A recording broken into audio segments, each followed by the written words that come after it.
lainnya, kepada para sahabatnya, dan sampai kepada kita selaku umatnya. Baik Bapak Ibu hebat, sebelum kita memulai acara ini, marilah kita buka acara ini dengan ucapan basmalah. Bismillahirrahmanirrahim. Baik Bapak Ibu, kegiatan ini diperuntukkan untuk pemenuhan modul 1.4 tentang budaya positif untuk calon guru penggerak. Tetapi selain itu saya juga berharap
Yang kelima, restitusi 5 posisi kontrol, dan yang keenam adalah segitiga restitusi.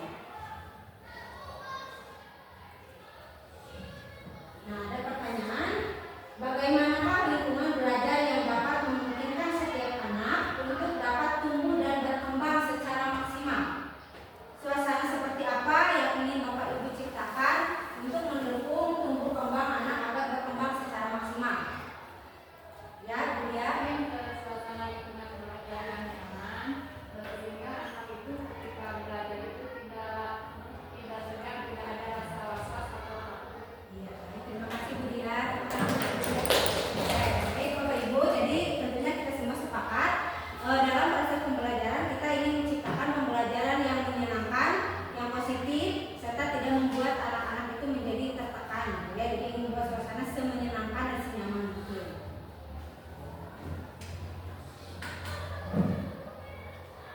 Nah, menurut filsafat pendidikan Ki Hajar Dewantara, tugas kita sebagai guru adalah menyediakan lingkungan belajar yang memungkinkan setiap anak untuk dapat tumbuh secara maksimal dan sesuai dengan kodratnya masing-masing, dan memastikan bahwa dalam prosesnya anak-anak tersebut merasa selamat dan bahagia. Jadi anak-anak itu ibarat benih, ibarat tanaman, ya. Dan kita sebagai guru itu ibarat petaninya.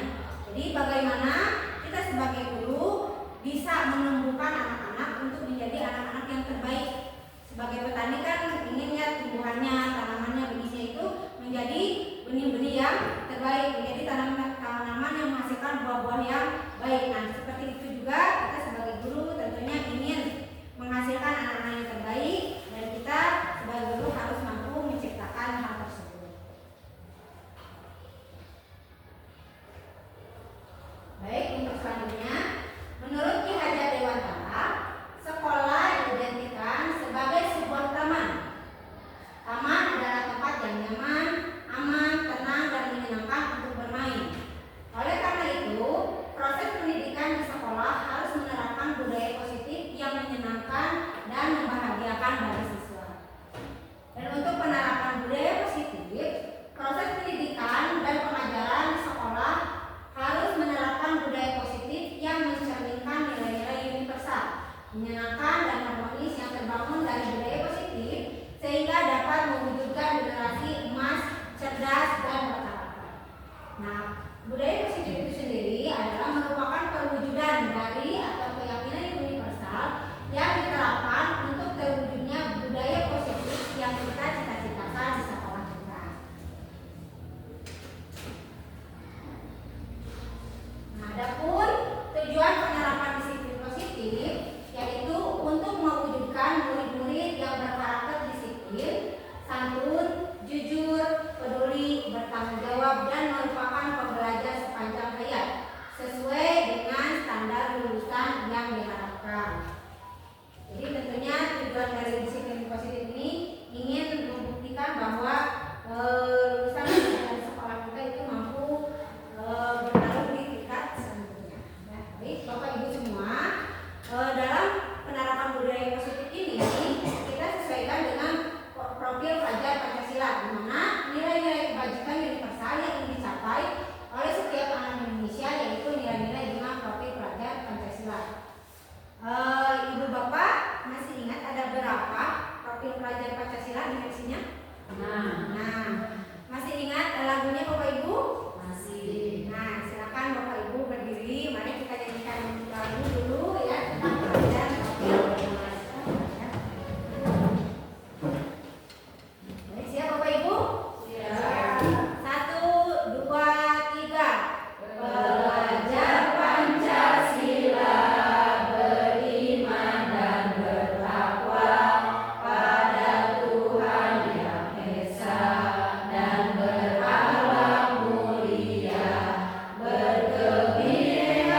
Poin yang kedua, kata disiplin juga sering dihubungkan dengan hukuman. Padahal itu sungguh berbeda karena belajar tentang disiplin tidak harus memberi hukuman. Justru itu adalah salah satu alternatif terakhir dan bila perlu tidak digunakan sama sekali.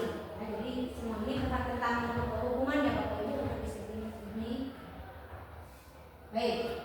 Kemudian Ki Hajar Dewantara menyatakan bahwa untuk mencapai kemerdekaan atau dalam konteks pendidikan kita saat ini, untuk menciptakan murid yang merdeka, syarat utamanya adalah harus ada disiplin yang kuat. Disiplin yang dimaksud adalah disiplin diri yang memiliki motivasi internal. Jika kita tidak memiliki motivasi internal, maka kita memerlukan pihak lain untuk mendisiplinkan kita. Atau motivasi eksternal karena berasal dari luar, bukan dari dalam diri kita sendiri. Nah, dengan kata lain, seseorang yang memiliki disiplin diri berarti mereka bertanggung jawab terhadap apa yang dilakukan. Sebagai pendidik, tujuan kita adalah menciptakan anak-anak yang memiliki disiplin diri, sehingga mereka bisa berperilaku dengan mengacu pada nilai-nilai kebajikan universal dan memiliki motivasi intrinsik, bukan ekstrinsik.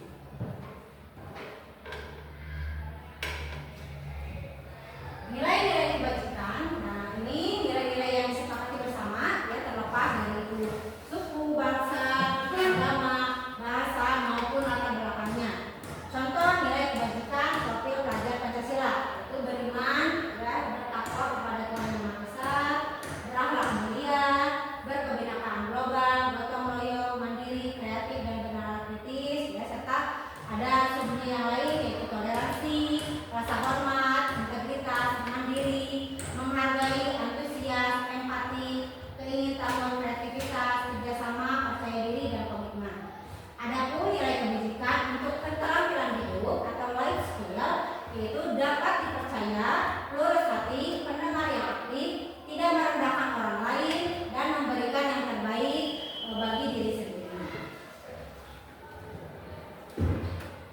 Oke, nilai-nilai kebajikan yaitu kasih sayang, toleransi, tanggung jawab, kejujuran, percaya, keselamatan, saling menghargai. Itu nilai-nilai kebajikan dalam budaya positif. Nah, sekarang Bapak Ibu, mari kita tanyakan ke diri kita sendiri. Bagaimana kita berperilaku? Mengapa kita melakukan hal tersebut? Dan apakah kita melakukan sesuatu karena adanya dorongan dari lingkungan atau ada dorongan dari dalam? Itu silakan Bapak Ibu jawab di dalam hatinya sendiri. Sudah dijawab Bapak Ibu? Baik. Kita lanjutkan. Nah, ini tadi selanjutnya itu keyakinan moral. Tapi ini kayaknya Bapak Ibu terlalu terkesima dengan apa yang disampaikan. Mungkin ya nanti kita lakukan dulu peragaman ya Bapak Ibu. Nah, Bapak Ibu silakan ikuti apa yang saya katakan. Ya. Silakan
jadi merupakan kesepakatan dari guru dan siswa. Jadi peraturan kelas adalah yang di atasnya dan di bawahnya itu adalah keyakinan kelas. Pembentukan cabangnya.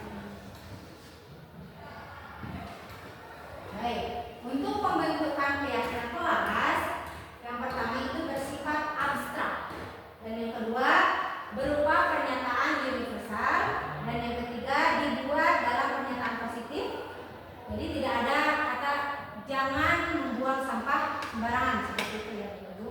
Baik, sedikit saja agar mudah diingat sesuai dengan kondisi kelas dan sekolah yang sudah diterapkan. Dan semua warga sekolah atau warga kelas dilibatkan saat membuat keyakinan kelas. Jadi keyakinan kelas itu tidak hanya dari 1-2 orang siswa saja, tapi seluruh siswa dalam satu kelas itu harus mencurahkan pendapatnya, dikumpulkan dan kemudian disatukan menjadi disiplin-disiplin yang akan diterapkan di kelas tersebut. Nah, pembentukan keyakinan kelas ya masih berlanjut. Keyakinan kelas sebaiknya sesuatu yang dapat diterapkan di lingkungan tersebut. Semua warga kelas hendaknya ikut berkontribusi dalam pembuatan keyakinan kelas lewat kegiatan curah pendapat, bersedia meninjau kembali keyakinan kelas dari waktu ke waktu. Jadi tidak ini ya, kalau keyakinan kelas itu tidak meminta tadi kata dia tidak otoriter ya. Kalau keyakinan kelas itu bisa ditinjau dari waktu ke waktu. Apakah hari ini sesuai dengan hari besok, misalnya ternyata hari besok kok anak ini tidak menyesuaikan dengan keyakinan yang ada, nah itu bisa diubah lagi setiap saat. Jadi keyakinan kelas itu tidak mengikat untuk 1 semester gitu, tidak, tapi bisa berubah dari waktu ke waktu. Nah, kemudian prosedur pembentukan keyakinan kelas atau sekolah. Yang pertama, mempersilakan warga sekolah atau murid-murid di sekolah atau kelas untuk bercurah pendapat tentang peraturan yang perlu disepakati di sekolah. Dan kemudian mencatat semua masukan-masukan murid dan warga sekolah di papan tulis atau kertas besar. Ya, bisa langsung dituliskan sama anaknya di depan di papan tulis atau bisa melalui sticky note atau melalui kertas planner. Kemudian susunlah keyakinan kelas sesuai prosedur pembentukan keyakinan kelas dan pilih kalimat-kalimat dalam bertajuk negatif menjadi positif. Contohnya, untuk kalimat negatif, jangan berlari di kelas atau koridor. Nah, kalimat positifnya, berjalanlah di kelas atau koridor. Nah, baik Bapak Ibu, apakah di kelas kita masih ada yang berkalimat negatif? Banyak. Ya, semoga nanti setelah ini ya Bapak Ibu bisa menerapkannya di kelas agar tidak ada kalimat yang negatif dan juga semuanya menjadi kalimat positif. Kemudian ajak warga sekolah atau murid-murid untuk menemukan nilai kebajikan atau keyakinan yang dituju dari peraturan tersebut. Contoh, berjalan di kelas, dengarkan guru, bertambah tepat waktu, berada di bawah satu payung, yaitu keyakinan untuk saling menghormati atau nilai kebajikan hormat. Dan tinjau ulang keyakinan sekolah atau kelas secara bersama-sama. Dan sebaiknya keyakinan kelas atau sekolah ini tidak terlalu banyak sehingga mudah diingat ya, hanya berkisar sekitar 3-7 prinsip keyakinan. Setelah keyakinan sekolah atau kelas selesai untuk pembuatannya, maka semua warga kelas dipersilakan meninjau ulang dan menyetujuinya dengan mendatangani keyakinan sekolah atau kelas tersebut, termasuk guru dan warga semua ya, warga sekolah, semua murid dan warga tersebut. Dan kemudian keyakinan sekolah kelas selanjutnya bisa diletakkan di dinding kelas di tempat yang mudah dilihat oleh semua warga kelas. Saya yakin ya di kelas kita semua Bapak Ibu sudah ditempelkan keyakinan kelas sesuai dengan kelasnya masing-masing yang terdapat dari kelas masing-masing. Baik, adapun tujuan dari penerapan keyakinan kelas yaitu mewujudkan merdeka belajar pada anak, dan anak akan diberi kebebasan untuk mengemukakan pendapat tentang keyakinan-keyakinan kelas apa saja yang mereka inginkan serta menuangkan ide, pendapat dan juga gagasan mereka secara terbuka dan demokratis.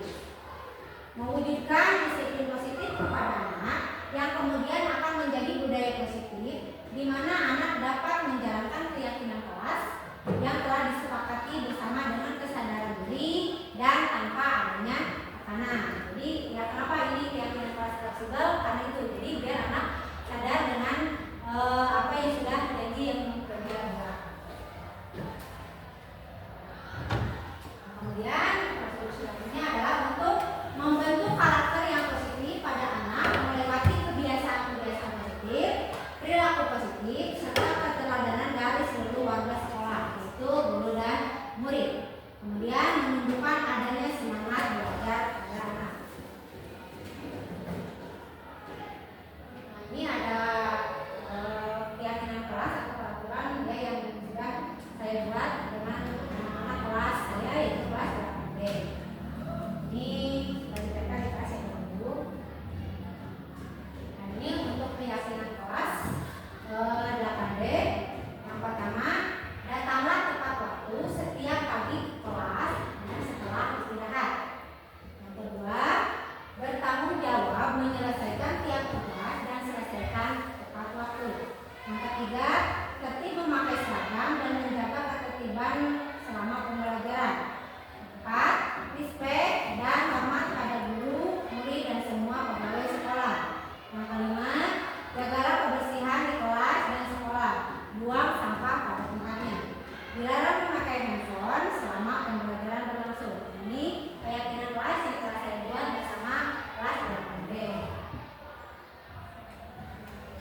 sebelum pukul 7 guru harus sudah ada di sekolah. Itu nanti mungkin murid akan melihat guru juga sebelum pukul 7 sudah ada di sekolah, dan mereka mungkin seperti biasa sudah ada yang terbiasa untuk datang sebelum pukul 7, dan sebagian mungkin ada yang datang lebih dari pukul 7. Nah, ketika kita akan menanamkan disiplin positif kepada murid-murid kita, alangkah baiknya kita sendiri yang memberikan contoh terlebih dahulu pada murid-murid kita tersebut. Mungkin ini terima kasih, penjelasannya sangat bagus sekali ya. Jadi intinya yang pertama kita itu harus memberikan teladan atau contoh kepada peserta didik kita sebagaimana yang kita inginkan. Ada pendapat yang lain Bapak Ibu? Silakan Bu Neneng. Yang dikatakan oleh Bu Dewi betul bahwa kita harus memberi contoh terlebih dahulu kepada siswa supaya siswa tersebut melaksanakan disiplin positif. Ya, kalau tadi Bu Dewi mencontohkan ketika anak-anak ingin datang ke sekolah tepat waktu, maka kita pun harus tepat waktu. Mungkin hal lainnya, contohnya misalnya ketika kita masuk ke dalam kelas juga, gitu. Jangan sampai ketika jam pelajaran itu dimulai, gurunya masih belum masuk kelas, sementara anak-anak harus segera masuk kelas. Ya. Jadi kita harus ketika bel itu berbunyi, kita harus segera masuk ke dalam kelas supaya anak pun melihat bahwa kami tidurnya sudah ada, tidurnya pembelajarannya berjalan dengan baik. Ya, terima kasih Bu Neneng. Tepuk tangan dulu dong buat Bu Dewi dan Bu Neneng. Jadi intinya memang ya kita semua itu selain di sekolah ataupun di kelas, utamanya guru itu kan di buku dan di biru. Jadi tentunya kita harus memberikan keteladanan bagi peserta. Nah, dalam menjalankan peraturan ataupun keyakinan kelas atau sekolah, bila mana ada suatu pelanggaran, tentunya sesuatu yang harus terjadi ya. Untuk itu kita perlu meninjau ulang tindakan penegakan peraturan atau keyakinan kelas atau sekolah kita selama ini. Tindakan terhadap suatu pelanggaran pada umumnya berbentuk hukuman atau konsekuensi. Nah, di sini ada pertanyaan Bapak Ibu dengan panjang lebarnya ya. Baik. Pertanyaannya yaitu Wira kurang menguasai pelajaran matematika sehingga pada saat pelajaran tersebut berlangsung dia lebih banyak berdiam diri atau menggambar di buku pelajarannya. Pada saat guru matematikanya Pak Indra menanyakan pertanyaan, Wira menjadi gugup dan tak sengaja menjatuhkan tasnya dari kursi, serta tiba-tiba menjadi gagap pada saat berupaya menjawab. Seluruh kelas pun tertawa melihat perilaku Wira yang berbicara tergagap dan terkejut tersebut. Ya. Nah, Pak Indra pada saat itu membiarkan teman-teman Wira menertawakan Wira yang tergagap dan malu luar biasa, dan malahan meminta Wira untuk maju ke depan kelas ya, dan berdiri sambil menunjuk hidungnya. Ya. Karena tidak bisa menjawab pertanyaan Pak Indra, kelas semakin gaduh dan anak-anak pun tertawa melihat Wira di depan kelas memegang hidungnya. Nah, Bapak Ibu, ada pertanyaan yang harus dijawab dari pertanyaan teman-teman tadi ya. Apakah Bapak Ibu setuju dengan tindakan Pak Indra terhadap Wira? Tidak. Baik. Mungkin Bu Siti Haribah bisa memberikan alasannya mengapa tidak setuju dengan perilaku Pak Indra tadi. Bisa ke depan Bu. Oh, di sini. Silakan.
Wira bersalah, bukan bersalah.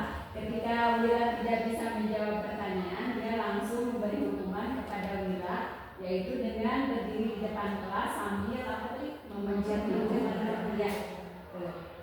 Kalau seandainya konsekuensi itu harus dari kedua belah pihak, jadi ada perjanjian terlebih dahulu. Seandainya kita melakukan seperti ini, apa konsekuensinya? Jadi harus ada perjanjian dari kedua belah pihak. Jadi yang dilakukan Pak Indra tadi adalah sebuah hukuman yang mungkin akan membuat mental Wira pun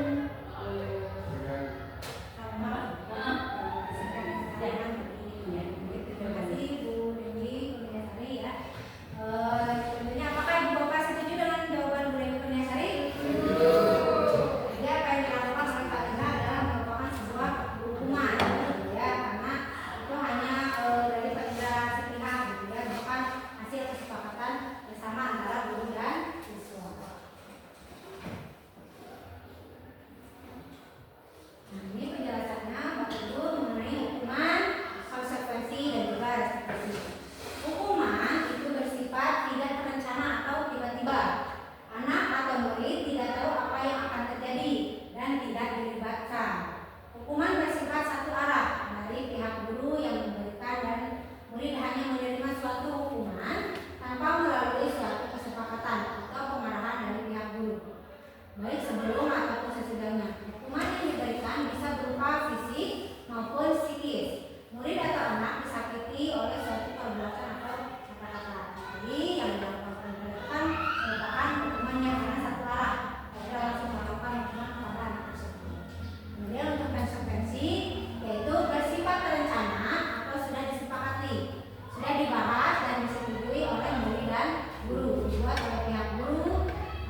Baik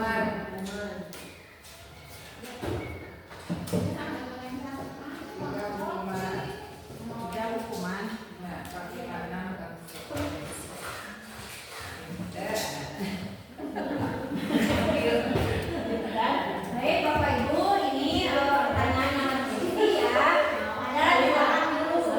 Ya, contohnya nomor 1, membersihkan toilet sekolah karena terlambat datang itu merupakan hukuman atau konsekuensi. Ya, jadi dikasih nomor 1 misalnya apa, gitu ya, 2 apa, ya sampai 6.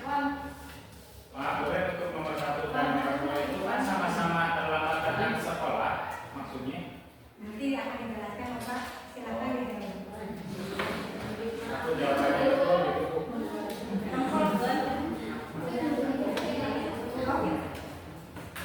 Bebas warnanya. Bebas, seperti nomornya saja.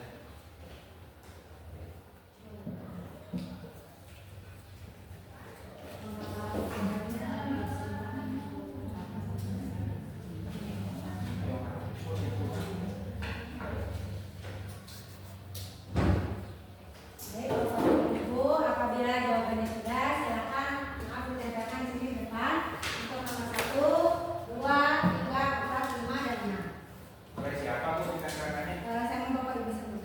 Masing-masing. Nomor 1.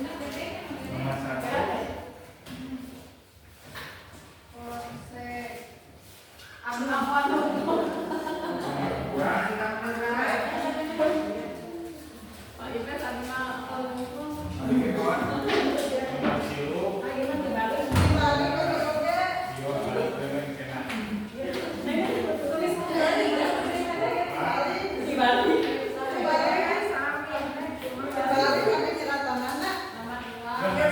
saja dibalikin ya, biar sama-sama saja.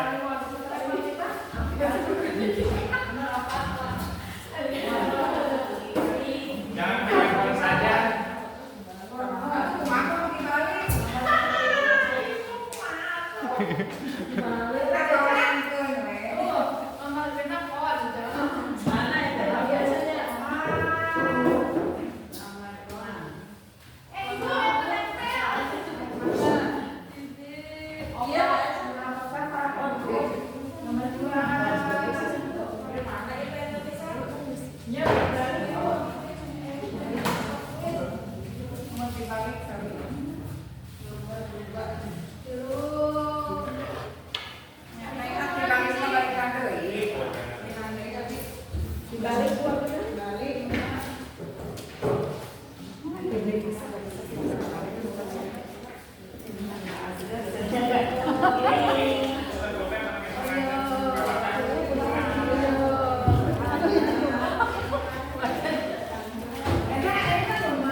bersifat serta-merta ya, tidak ada apa-apa terlebih dahulu. Jadi ketika ada siswa yang terlambat datang, dia langsung membersihkan toilet. Itu jawabannya.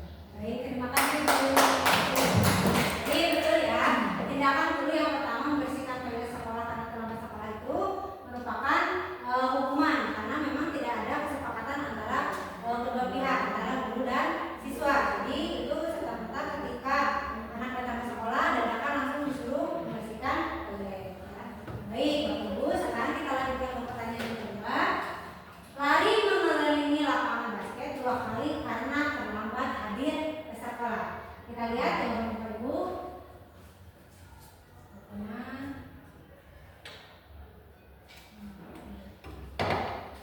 Ada hukuman, ada yang menjawab konsekuensi ya. Dan kebanyakan itu menjawab hukuman. Baik Bapak Ibu, kira-kira nomor 2 itu jawabannya apa? Hukuman atau konsekuensi? Oke, bisa menjelaskan alasannya? Sama. Ya, oke, baik ya. Sama ya tadi alasannya karena ini tidak terencana gitu ya. Jadi dadakan langsung ya ketika anak terlambat sekolah langsung diminta untuk mengelilingi lapangan basket sebanyak 2 kali. Ya. Selanjutnya tindakan guru yang ketiga. Murid diminta push up 15 kali karena tidak menggunakan atribut sekolah. Oke, jawabannya dari Bapak Ibu hukuman. Konsekuensi. Jadi yang ketiga itu jawabannya adalah Konsekuensi. kenapa Bapak Ibu?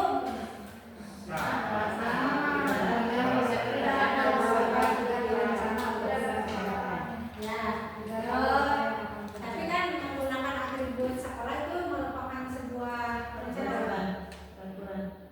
Itu kan sudah menjadi peraturan dari pihak sekolah, bukan kesepakatan antara pihak sekolah dengan siswa. Baik, ya, terima kasih Pak Asep DH ya. Jadi benar ya jawaban yang ketiga itu adalah hukuman.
semuanya ya. Kata Pak Sateha kita masih ada di tahap semuanya ya. Nah tentunya dengan pemaparan budaya positif ini semoga kita semua bisa menerapkan posisi kontrol yang kelima ya sebagai manajer ya. Karena seperti tadi kan kalau pembangunan itu akan membuat anak merasa trauma gitu ya, membuat rasa bersalah anak menjadi kerdil, merasa rendah diri. Sebagai teman, nah ini untuk sebagai teman bisa digarisbawahi ya Bapak Ibu, terkadang untuk sebagai teman ada anak yang akhirnya tidak sopan terhadap guru ya kalau kita selalu bertindak sebagai teman ya.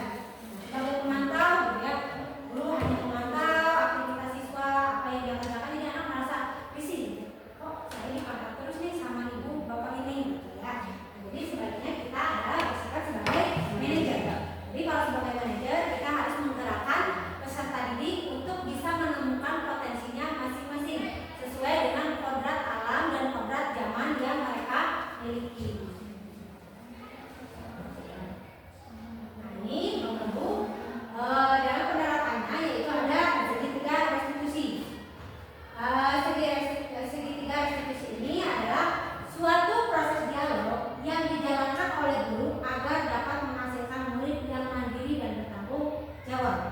Nah, apabila anak misalnya melakukan sebuah kesalahan, alangkah baiknya kita ajak berdialog dan menggunakan segitiga restitusi ini. Yang pertama yaitu menstabilkan identitas. Ya, jadi bertanya kenapa kamu melakukan hal tersebut, gitu ya. Misalnya, Robi memakai sendal di kelas. Maka baiknya pertama-tama kita stabilkan dulu identitasnya. Apakah alasan yang Robi lakukan, gitu ya, kenapa memakai sendal di kelas. Kemudian yang kedua, ada validasi tindakan yang salah. Ya, bertanya kepada anak, apakah perbuatan ini salah atau benar. Jadi anak biarkan berpikir untuk menentukan apakah perilakunya itu benar atau salah. Nah, yang terakhir yaitu menanyakan keyakinan. Ya, keyakinan apa yang dilanggar oleh peserta didik tersebut. Coba Bapak Ibu kalau memakai sendal di kelas, kira-kira keyakinan kelas apa yang dilanggar sama anak tersebut? Yang memakai sendal di dalam kelas kan harusnya di kelas itu maksudnya di sekolah itu memakai sepatu gitu ya. Kira-kira kalau anak memakai sendal ke sekolah dan alasannya ini tidak ada alasan kecelakaan atau apapun, kira-kira keyakinan kelas apa yang sudah anak langgar? Ya.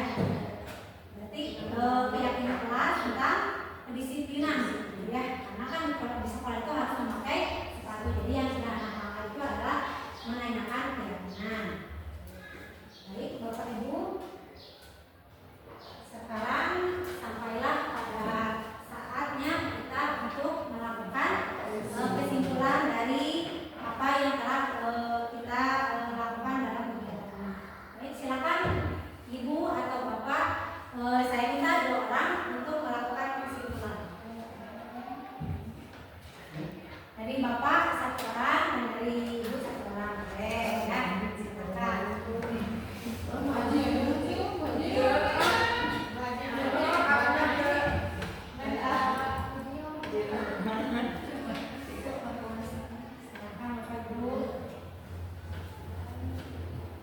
Apa yang kita pahami, apa yang kita dapatkan dari kegiatan ini ya, diseminasi tentang budaya positif. Apa yang Ibu rasakan, Ibu rasakan, yang Ibu alami, adakah perubahan-perubahan? Oh ternyata seperti ini ya, harusnya kan berarti yang setelah saya lakukan itu mungkin ya teman-teman salah, tapi setelah dilakukan diseminasi ini ada pemikiran yang berbalik gitu. Oh ternyata apa yang saya lakukan kemarin itu merupakan kesalahan dan saya harus memperbaiki itu. Maka saya minta kesimpulannya.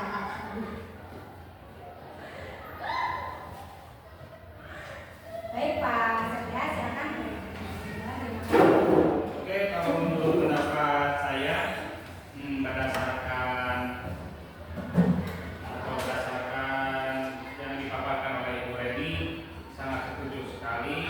Gimana kalau berkaitan dengan budaya positif di sekolah itu adalah akan menumbuhkan karakter anak. Adapun karakter yang diharapkan yaitu menjadi anak atau manusia yang tujuan untuk